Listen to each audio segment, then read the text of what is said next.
like to begin by respectfully acknowledging that Mass Poetry in Salem, Massachusetts are on the ancestral territory of the Wampanoag, Nipmuc, Massachusetts, Namkeeg, and Agawam. Many other Indigenous communities have lived and moved through this land over hundreds of years, and many Indigenous people work and live in these regions today. Let's take a moment to honor these ancestral grounds that we are collectively gathered upon and support the rights and liberation of all Indigenous people worldwide. We at Mass Poetry are intentional about ensuring that events are accessible to everyone attending and involved in the festival. We have closed captions available for this event. If you can't see them, you can turn them on by clicking the live transcript button at the bottom of your Zoom screen and then show subtitles. If you would like to turn them off, you can choose hide subtitles. For anyone who is depending on the auto captions today, to ensure chat messages are not popping up over the captioning, click on chat at the bottom of the screen and it will open a chat panel to the right. If you experience any trouble with this or other logistics, please send a private chat message to myself or John, the other volunteer. We have volunteer at the beginning of our names to help clarify that. Regarding Zoom etiquette, please keep yourself muted unless you are invited to unmute by the speakers. There are many ways to interact with each other via the chat and the Zoom reactions button, so please feel free to use them as a way to engage. Please be kind and respectful to the event producers and your fellow participants. We will remove participants for discriminatory or harassing comments, and in such cases, participants may be banned from further festival participation. Thank you for your patience, and we hope you enjoy the event. Hello, I'm Sharon Shalo from Massachusetts Center for the Book. I hope all of you know this by now, but just in case, Massachusetts Center for the Book is the Commonwealth affiliate of the Center for the Book in the Library of Congress. We're one of 53 centers established in all of our 50 states, as well as in the District of Columbia, Puerto Rico, and the US Virgin Islands. Our network brings the Library of Congress to the local level and elevates local literary culture to a national audience. Here in Massachusetts, we administer the annual Massachusetts Book Awards, and we've developed and continue to develop a number of Commonwealth-wide literary tours. We also sponsor an annual student reading writing project, Letters About Literature, and always take note of the poetry that kids are writing about, and facilitate the Library of Congress Literacy Awards for Massachusetts. In collaboration with the East Coast Centers for the Book, we run a summer reading promotion program, Route 1 Reads, and I think you're going to be hearing a bit about that as our discussion continues. We have a great panel gathered to talk about the role of libraries in fostering as well as developing new audience for poetry, and to think together about what more we can do to support and increase our appetite for the form among general readers that we encounter in those spaces. Hang on just a minute. My printer, I didn't print out this introduction, so I'm scrolling. I'm going to be introducing our panelists in groups and asking them to set the stage for our discussion. And then we will open it up to you in the audience, and we hope that you've brought your questions. We did ask you to bring along your favorite poems about libraries and librarians, and we hope you will add them to the chat as we get to that period of the panel. And if there's time to open mic a few, we'd love to. And if not, we're going to collect them and distribute them after our session. So let's get started. Our first panelist is Rob Casper, head of Poetry and Literature Center at the Library of Congress. He oversees not only the US Poet Laureate program, but also a number of other significant projects that I'm sure he will tell you about today. He was, before he came to LOC, the founding publisher of the literary magazine Jubilat, and has worked at the Poetry Society of America and the Community of Literary Magazines and Presses, where he also, and as a nonprofit director, I thank you, served on the board of directors. He's been chair of the Brooklyn Book Festival Poetry Committee and has served on the steering committee of LitNet. He divides his time between Brooklyn and Washington, D.C., and we're delighted to have you here today, Rob. Thanks so much for having me, Sharon, and it's an honor to be part of this festival.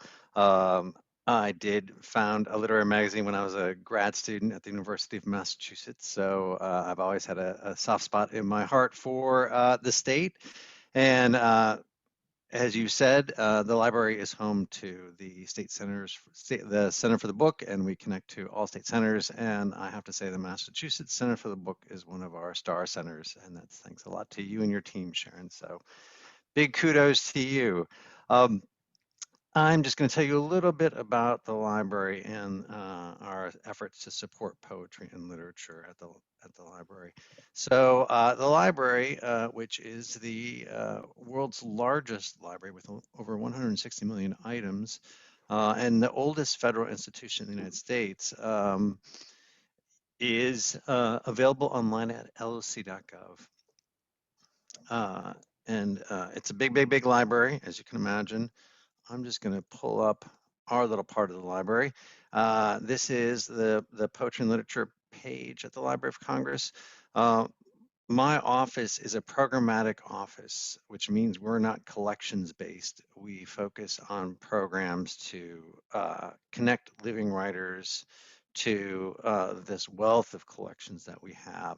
So you'll see this is the Poetry and Literature page. We have a number of programs, but really most notably is our Poet Laureate program.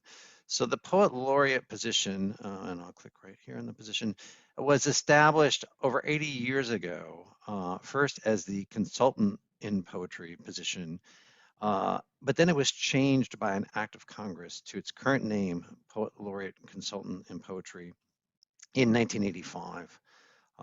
And the position is really an ambassadorial position for the art. The Librarian of Congress appoints the Poet Laureate, and a Poet Laureate can serve 1 to 2 terms, although there's a caveat with that, which I will explain. And since 1985, we've had 23 Poets Laureate. And I'll just show you a quick list of these Poets Laureate. There are Poets Laureate with Massachusetts connections, I will say, including Natasha Trethewey, who was also at the University of Massachusetts with me, and Tracy K. Smith, who is an alum of Harvard University. Our current Poet Laureate is Joy Harjo. She is actually finishing up her second term and will serve a third term starting in September. She's only the second Poet Laureate to serve 3 terms. The first was Robert Pinsky, who teaches at Boston University. And he served a third term because it was the library's bicentennial. And let's get down to dear Robert Pinsky. Here he is. He served in that third term with some notable help from Rita Dove, Louise Glick, who lives in Cambridge, and W.S. Merwin. So Joy is serving a third term starting next year because of the pandemic and how that impacted her laureateship, and because it gives us an opportunity to make good on all the work she's seeking to do. About half the Poets Laureate serve more than 1 term, and those who do take on a signature project, and that's really what we focus on in the second term. And Joy's signature project is something called Living Nations, Living Words. Joy is Muskogee Creek. She is the first Native Poet Laureate to serve in the position, and as such, she took on a project that will connect and promote living poets across the country. To that end, we created a story map with her and a connected collection in our American Folklife Center. I'm just going to pull up the story map. She created this narrative for everyone to follow through on this story map. But as you'll see here, it links to 47 poets in all across the continent and in Alaska and Hawaii. So it's really a powerful resource. Here, I'll click on Alex Jacobs, who is in New York, and you'll see if I click on Alex Jacobs' poems and commentary, it will go to the audio recording, a text to poem of the poem that he reads as part of this project, and a transcript of his discussion of the poem. It's really powerful. It has great ethnographic value in addition to showcasing these poets and poems. We're really proud of it, and we're working to find new ways to connect the project to poets across the country and to poetry lovers across the country. Starting in September, we're working with two organizations, the National Council of Teachers of English and the National Council of the Social Studies, to develop a teacher toolkit, which will be really exciting. We're looking to get that out widely starting next year. We're also working with poets from around the country who are participating in the project to promote programs, outreach programs through state centers for the book. And then we have a big, wonderful closing, which we are excited to have with Joy in April at the library. So, but really, I want to take this opportunity to promote the Library of Congress and the Poetry and Literature Center and the Poet Laureate. You can check us out at lsc.gov/poetry. There's all sorts of information you can check out about Joy. We have a resource guide on our website, which has all sorts of wonderful connections and information. So I encourage you to go check out the website, see what you can find. My email is roca@loc.gov. If you have any questions, feel free to send me an email. And thanks so much.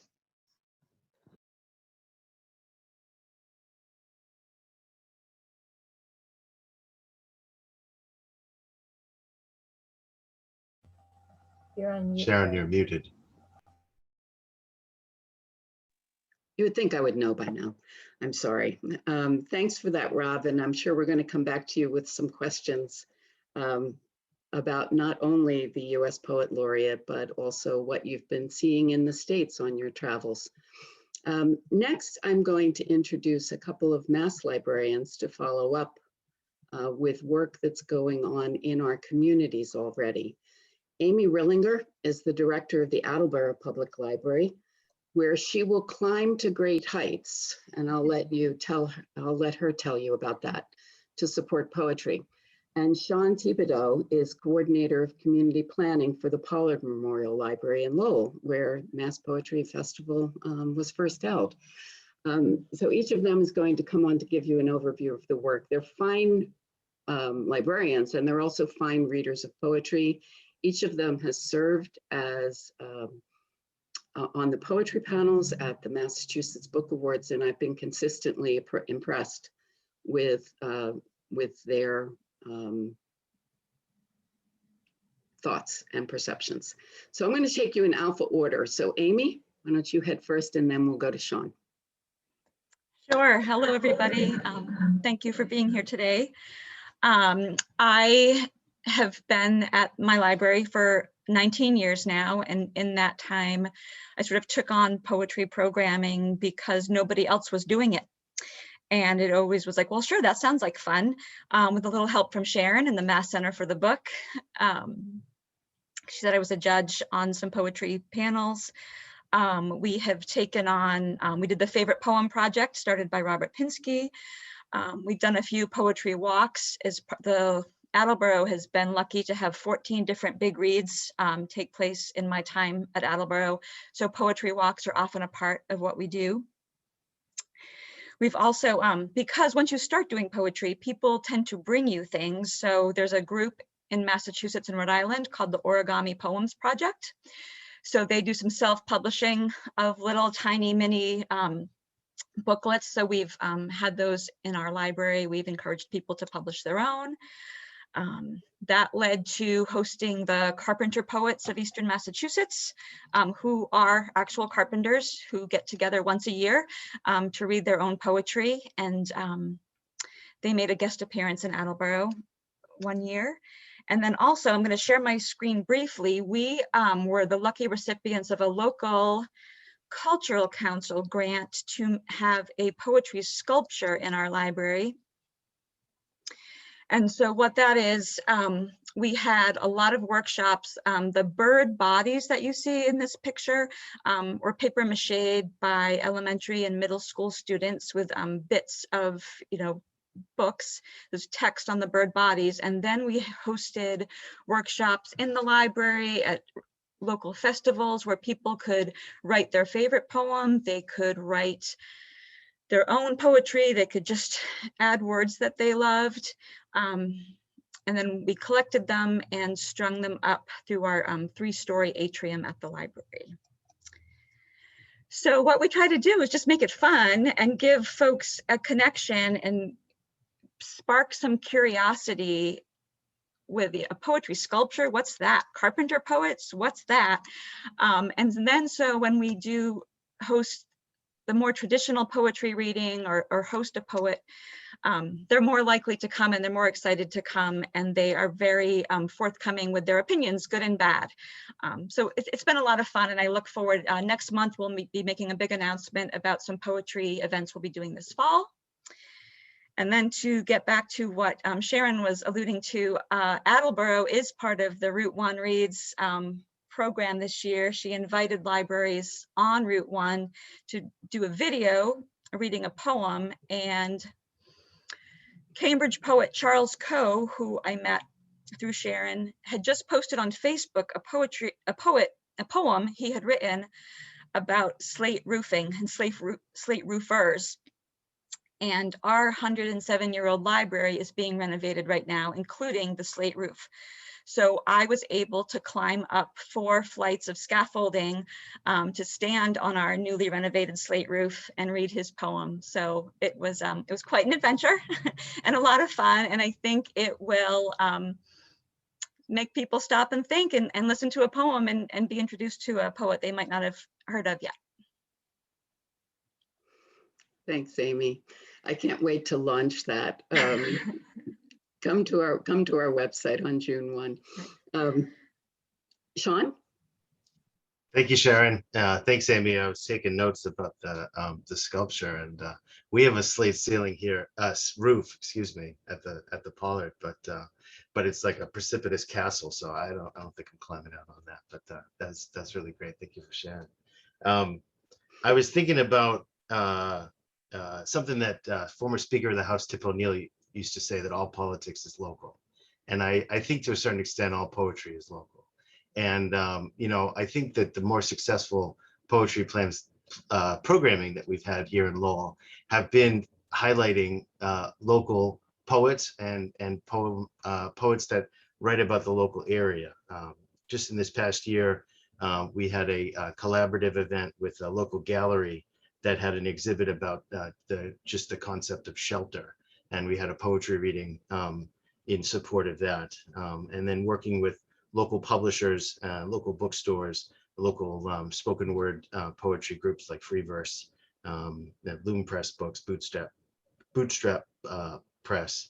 And they bring their friends and their family to the events too. So that's something that's pretty, it's good to get folks in the room. The other thing that we have here in Lowell is a Jack Kerouac, who was a famous 20th century American poet and writer. And he would brag, he bragged in one of his books that he got A's and B's his senior year of high school because he would skip school once a week and come to the library to read books of his own pleasure, to sort of challenge himself. And so I grew up here in Lowell, and I always wondered why the library didn't do anything to kind of celebrate that. And I realized it's kind of celebrating truancy, which the library doesn't really necessarily want to do. But Kerouac called it his adventurous education. And about 4 years after I started working here, I thought we should do something. And I found this little corner that he actually writes about reading encyclopedias from semicircular shelves in the Saturday morning sunlight, to say that all with the alliterative S. And I found where the bust of Caesar used to be, and we bought a new Caesar, and we got a little plaque here that has that quote on it. And around the same time, a local poet named Paul Marion was offering to donate 400 volumes of mostly contemporary American poetry. And so we dubbed, that's the books you see to the right of the chair. And let me, yeah. So we dubbed that collection the Young Prometheans Poetry Collection. Young Prometheans is a group, sort of a Dead Poets Society that Kerouac was a member of when he was just newly graduated from high school, of kids that would get together and have sort of a salon and try to challenge each other. And so it's our hope to sort of inspire a new generation of readers with this collection. And we try to do Kerouac related programming in this area. And I'd give a quick plug to the fact that 2022 is Kerouac's centennial. And so Lowell celebrates Kerouac, and University of Massachusetts Lowell and a bunch of other partners are going to be commemorating that. In the past years pre-pandemic, the library has sponsored or organized a marathon reading of a Kerouac novel. But in 2022, instead of doing a marathon of a novel, we've decided to do a night of 100 poems. So the blues and haikus. Kerouac, wrote a ton of poetry. If you're not familiar, it's interesting, and it speaks to. I think Kerouac kind of cast himself as a working man's writer. He really was he wasn't highfalutin, if that's a way to say it. He was kind of low to the ground, and I think he's pretty accessible as a layperson's poet. He wrote these, like I said, blues and haikus, and so they're not really long, and they're not quite as artful. He was very auditory, having not spoken English until he was 6 years old. And so, language is kind of bounced around in his head, and he was very auditory with his poetry. So we're looking forward to giving voice to those, and we'll be looking for readers. We'll be looking for folks that want to come to Lowell. Hopefully it'll be an in-person event to read a blues or a haiku poem in March of 2022. I didn't quite bring a poem about libraries, but I did, and I just want to read this out because it's I think the essence of what I feel about the adventurous education of Kerouac and the creation of the Poetry Center. And it's a quote from Ta-Nehisi Coates in his book, Between the World and Me. And I think it's really the key thing about the libraries. And I can't think of a better way to sum it up. But he writes, "The pursuit of knowledge was freedom to me, the right to declare your own curiosities and to follow them through all manner of books. I was made for the library, not the classroom. The classroom was a jail of other people's interests. The library was open, unending, free. Slowly, I was discovering myself."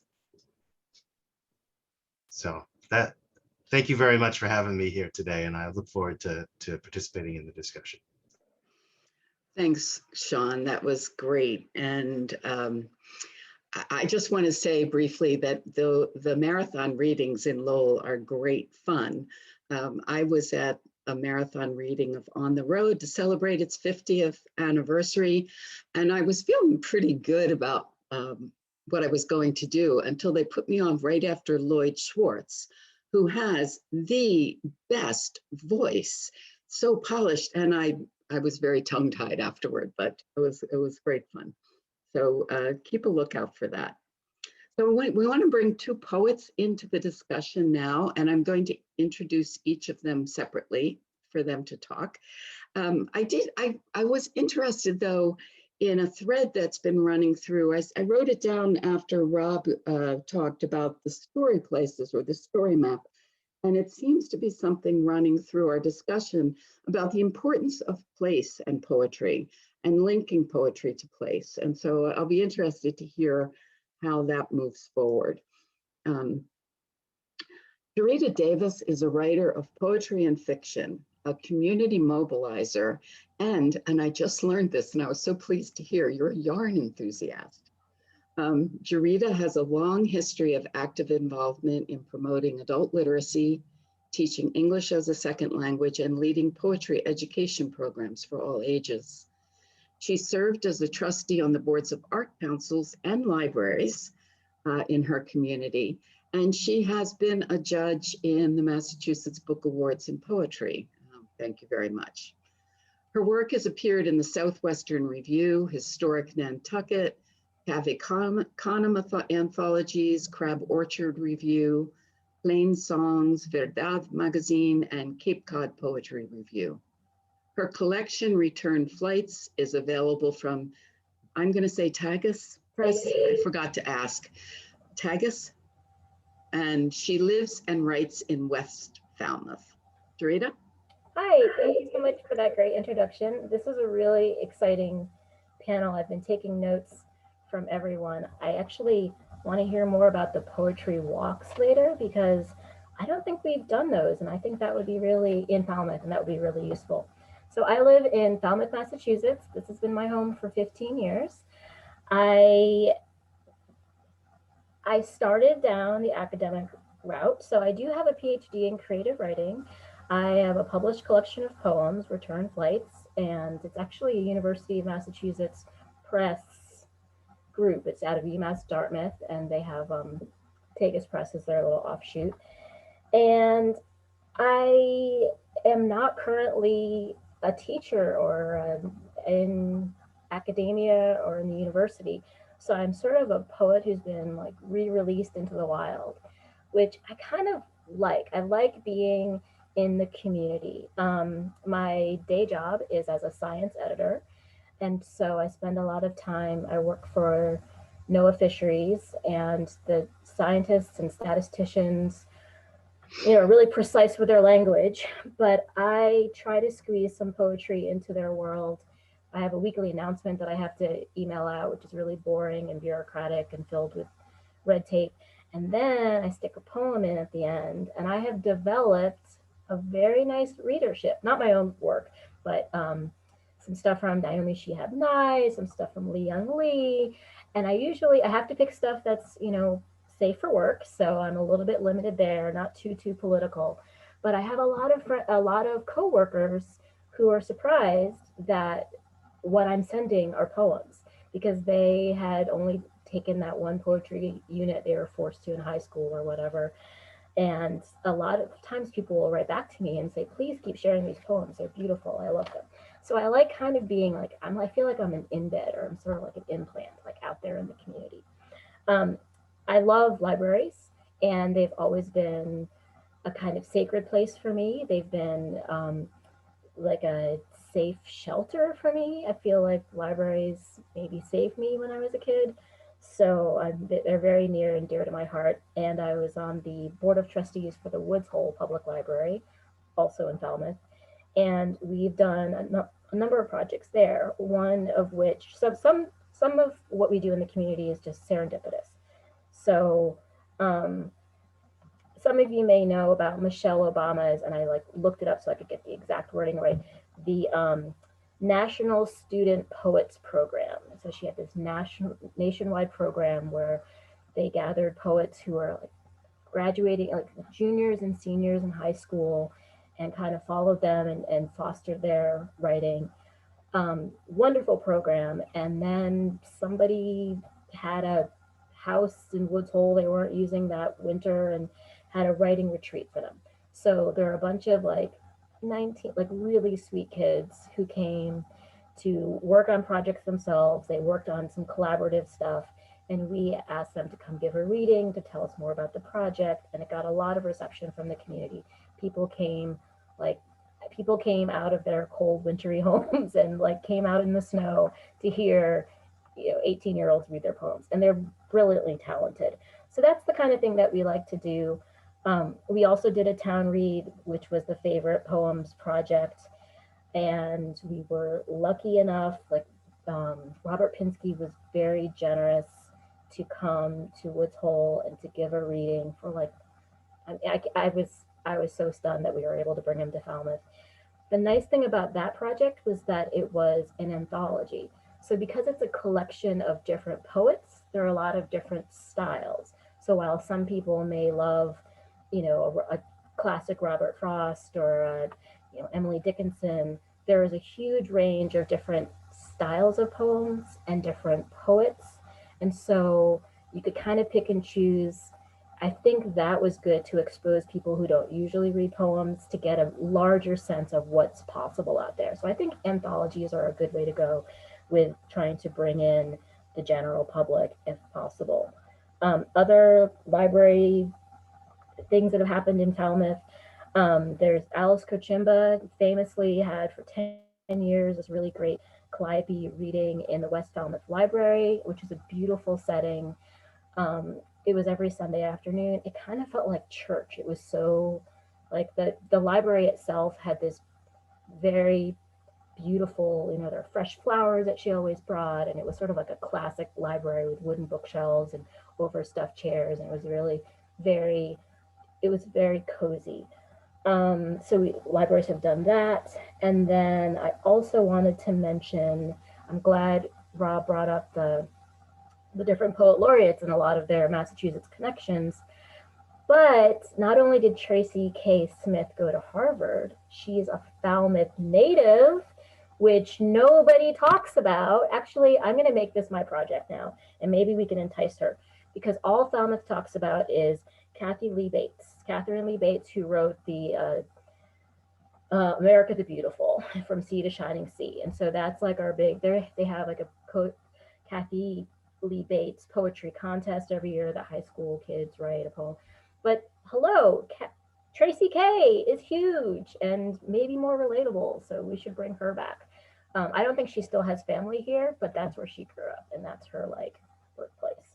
So let's see, I want to make sure I wrote a list of all the different things we were doing. Oh, one great thing that happened as being a member of the library board was someone's sister passed away, and she had put in the will that she wanted poetry collection to be donated to the library and for them to get poems, especially by women who were maybe politically active, some sort of activist bend to it, and also to make sure there's a diverse collection of voices from lots of different ethnic backgrounds, lots of different, sexuality, to the whole gambit, to make sure that like lots of people are included. And the library board turned to me because I was their only poet on the board. So if you're in the library business and you're looking to stock up your board, yes, you want lawyers. Yes, you want people who are good with the being a treasurer, which I was not. But you should also include poets because they might have some great ideas. So I think that's all I'll say for now. And I'm interested in hearing from Kirun. Thanks for having me. That's great, Rita. I love that incorporating poetry into surprising written pieces. I've been thinking a lot about the way you'll see people do that during April for National Poetry Month, but doing it all year round and making it a regular feature, I think it's great. And I would love to someday hear what the favorite poems of your scientists are. So now we're going to turn to Kirun Kapur. Her newest book, Women in the Waiting Room, was published by Black Lawrence Press in 2020 and has been even more widely acclaimed than her first collection, Visiting Indira Gandhi's Palmist, which was awarded the 2013 Antivenom Poetry Award and was published by Elixir Press in 2015. It was a finalist for the Mass Book Award in Poetry, and I think, Kirun, that's when you and I first met at the State House. It was also a finalist for the Julie Suck Award and several other prizes. Kirun sits on the editorial board of the Beloit Poetry Journal and also serves as poetry editor for the Drum Literary magazine. She currently teaches in the English department at Amherst College, so she's not quite a poet in the wild any longer, and lives north of Boston with her family. And I have to add, because this is now a theme running through, Women in the Waiting Room will be the featured Massachusetts selection for this summer's Route 1 Reads Poetry.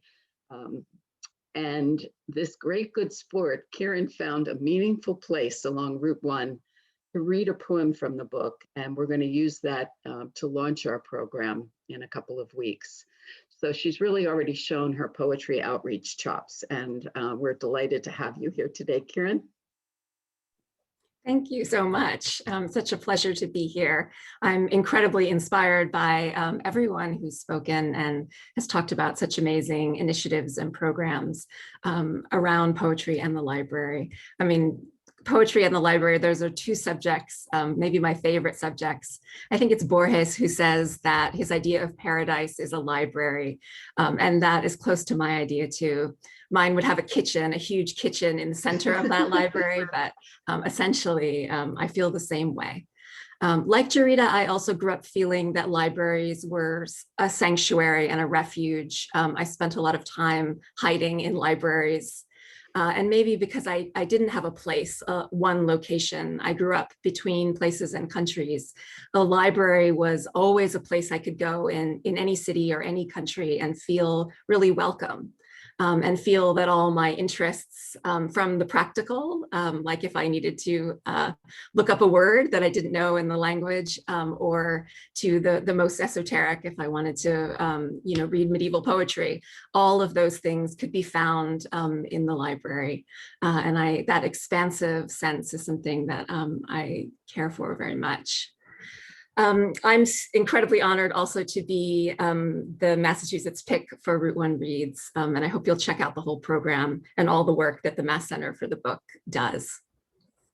In terms of reading in libraries and programming in libraries, it's true that right now I have come out of the wild and am in the academy somewhat, but I spent a long time in other jobs, first as a journalist and then as a crisis counselor, and then doing all kinds of work, doing sort of public programming with art and literature.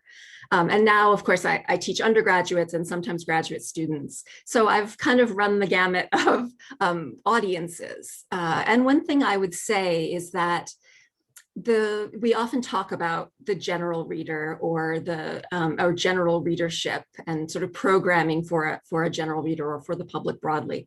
But I really find that the same hesitations and fears that we assume a general reader will have are true at all levels and in all sort of areas of poetry. People, I think maybe because of the way we encounter poetry in high school, the fear that we're getting it wrong, the fear that we can't like decode the poem in some way, or that it's a puzzle to solve and there's one answer. I think that really causes everyone from professors who are colleagues to students in a university to general readers to have some reticence about engaging with poetry and reticence about voicing their opinions about poetry or speaking about poetry in any way. So I tend to feel that maybe we should worry a little less about the general readership and sort of think more about how to tackle that problem of encouraging people to feel that poetry is about life, and therefore they can encounter it in just the way they would any subject that they come up against in their lives, and that the mysteries of poetry are ones they don't have to solve, but can instead encounter and experience and find enriching, rather than something that has to be kind of nailed down to as reductive an answer as we can get. In the classroom, I think the best way to do that is to ask really broad questions, right? Instead of asking, what is this poem about? Right, but to ask, like, what might this poem want? What are some of the things this poem is about? Or even start before that and say, like, what does this poem make you feel? What does it make you think about? Everyone can engage with a poem by way of their senses. So, right, when you start by thinking, this poem bores me, this poem interests me, this poem made me mad, I found this poem really hard to say. I found there were big words, I found there were small words, right? Even just those first steps, suddenly the conversation starts flowing, people can begin to follow their curiosity. I loved what Sean said about serendipity. I think a lot of helping people engage with poetry comes down to encouraging them to trust their curiosity. And to say, I don't know what that word meant, but I can look it up, or I can ask about it in class, or if they're listening in a library, that can become something that the poet can talk about, or can be talked about in the Q&A. in a library, I don't change the poems I read. I just sometimes do a little more chatting around it to encourage that sort of openness and curiosity. Context, I think, sharing context really opens the door for a lot of people to enter a poem, and I think can just help give people permission to say, like, I can enjoy this poem even though I don't understand it. Or I can enjoy this poem even though I like some things and not other things, or that I have questions about it. All of those things, I think, really help. I think Susan Sontag said that writing is ultimately a series of permissions we give ourselves. And it might be true that reading is that way too, that we have to give ourselves permission to wonder and not know, and follow our curiosity and serendipity to kind of find our way to some interaction with a poem. In terms of programming, some of the programs that I ran during the time that we did programming for museums and libraries and bookshops, all kinds of places. A friend and I ran a program called the Tannery Series. And our idea was to bring work that you might only encounter in the academy to a general audience. And the way that we did it was to create sort of events that didn't seem to be focused on the work itself. So we ran, for instance, a Valentine's event called Love, Lust, and Loathing, where we had a poet and a fiction writer and a nonfiction writer who wrote, in fact, about the science of love. And so many people came who had never been to a reading before, because everyone's interested in love and everyone wants something funny to do on Valentine's Day that's different. And they left thinking, oh, I kind of like poetry. I could be interested in poetry. I might come back. So just kind of finding other ways to package and discuss poetry, I think sometimes can help people realize poems are about love, poems are about loathing, poems are about all the things we feel, and we don't have to have specialized knowledge or education to encounter them, in those ways. I also was part of a reading just recently in Maryland, in the library system there. And one of the things that they did, which I thought was great, is partner with other state organizations. So it was a reading sponsored by the state's Human Rights Commission. So the audience was full of people who are interested in activism, in public policy, in matters of race and identity and how that's enacted in the law. And so I read poems, of course, but our conversation was framed by those larger questions. So just kind of creating, the connection between the fact that poems can be about these other subjects that people already are invested in and want to talk about, I think was a doorway for lots of people who might never otherwise have come to a poetry reading. So I think those are just, maybe I'll leave it there. I want to leave time for questions, but thanks so much for having me.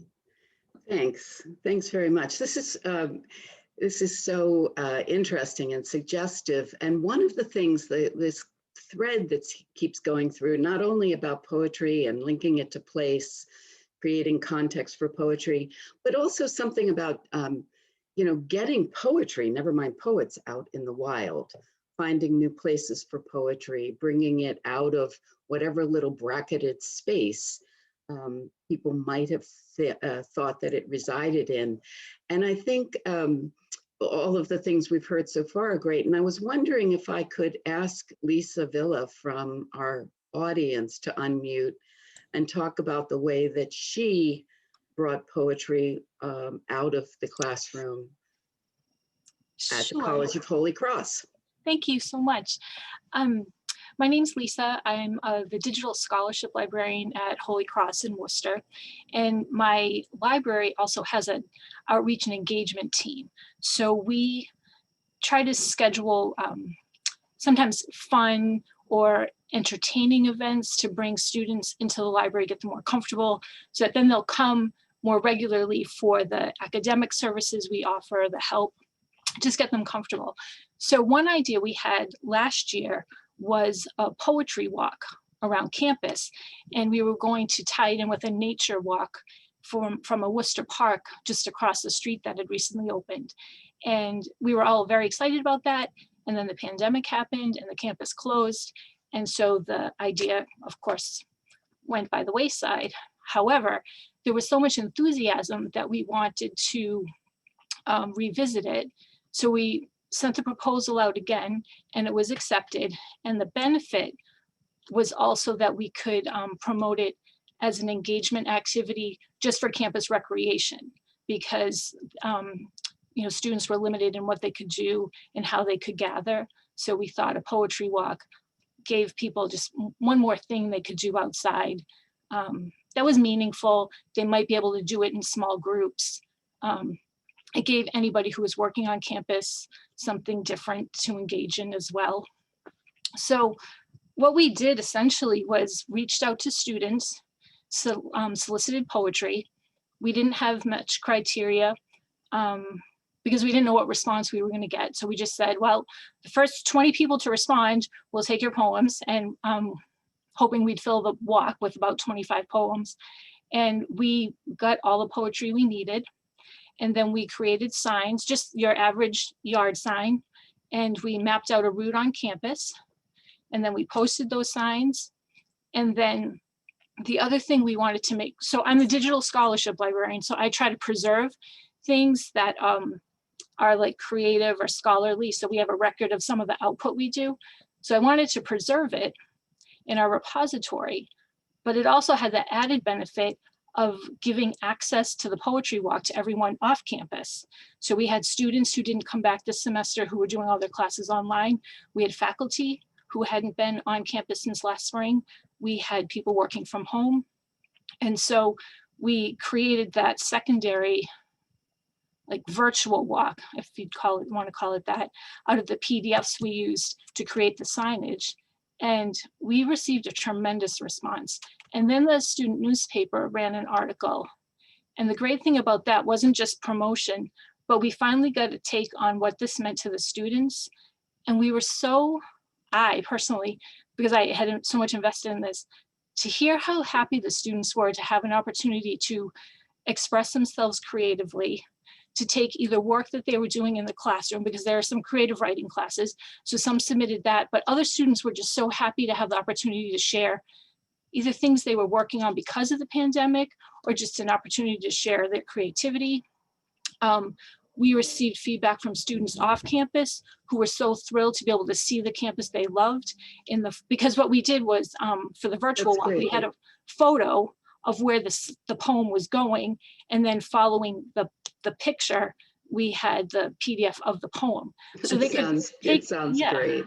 That sounds really great. I did put the link to that article in the chat, and Right. why don't you stay up here with us in case people have questions? Sure. So that's really great. I really encourage all of you to raise your hand or to type a question into chat.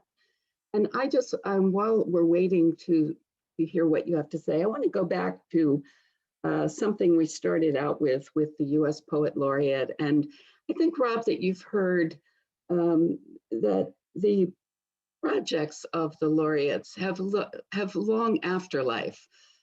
For us, Robert Pinsky's favorite poem project has been living very comfortably in Massachusetts. And someday, I can tell you a very fun story about doing the favorite poem project with legislators at the State House. And it was interesting to see the poems they chose. I also thought about Robert Haas's River of Words project, which is environmental art and poetry,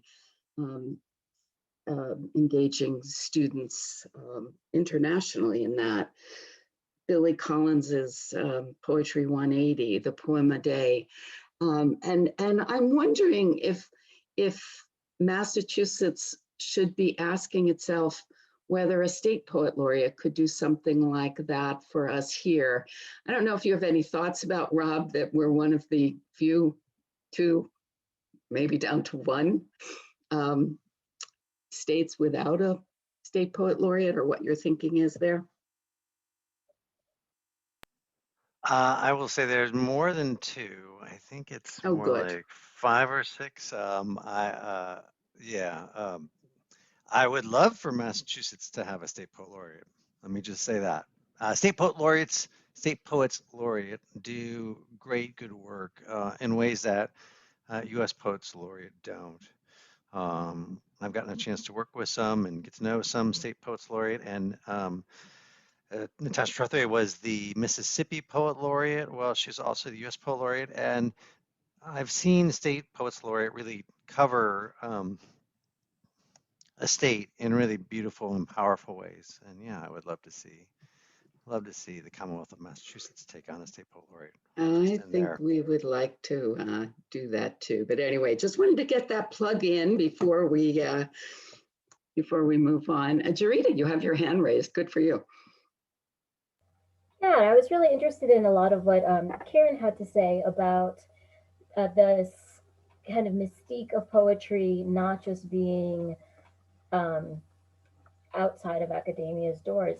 And it's true, even as a graduate student, I applied and I began my program as a fiction writer, and only I remember being asked by a professor to, have you ever tried any poetry? Have you written anything? Like, oh no. And I said the actual words, I'm kind of afraid of poetry. Now, this is someone who decided to go to a creative writing program at a graduate level. I was like, I'm kind of afraid of poetry. I don't really understand it or know how it works. I mean, I can appreciate reading it, but I don't. So he said, just come to my class next semester. It's a generative workshop. Everybody's got new, fresh stuff. So even the experienced poets will have new, fresh stuff.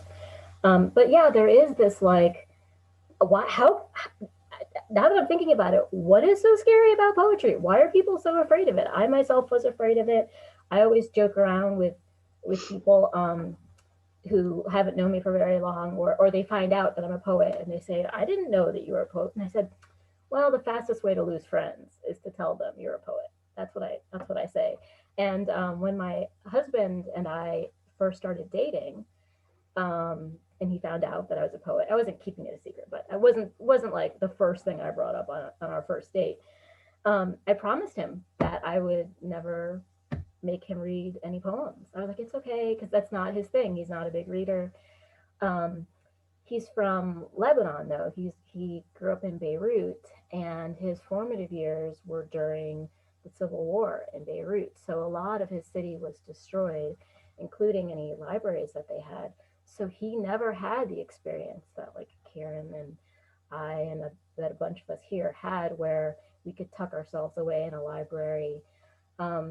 And so he's here in Falmouth, and definitely during the pandemic, I was getting a lot of books sent to me from the library, or put on hold, and we were checking out DVDs. And he said, all of this is for free?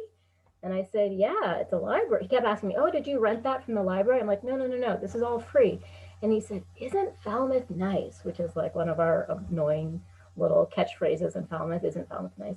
But he never had that. And I was trying to imagine or envision my life without having libraries as a place that you could always just go back to, or you knew that on a rainy day you could, I don't know, it blows my mind. But that's a question that I would like to ask, is what is it about poetry that people are afraid of? Like, it's not, well, never mind. As I say, it doesn't have big scary teeth. And I thought, well, sometimes when you're writing it, the big scary teeth do come out and you get to the truth of things. But I don't think that's what they're afraid of, the truth that you find in poetry. But yes, it is not just these folks who don't get it. Like, I, as a writer, was in that camp as well. I don't know if other people have ideas about how to change that conversation. Maybe Sean does. Sean. Hi. There's no wrong way to eat a Reese's, and there's no wrong way to read a poem.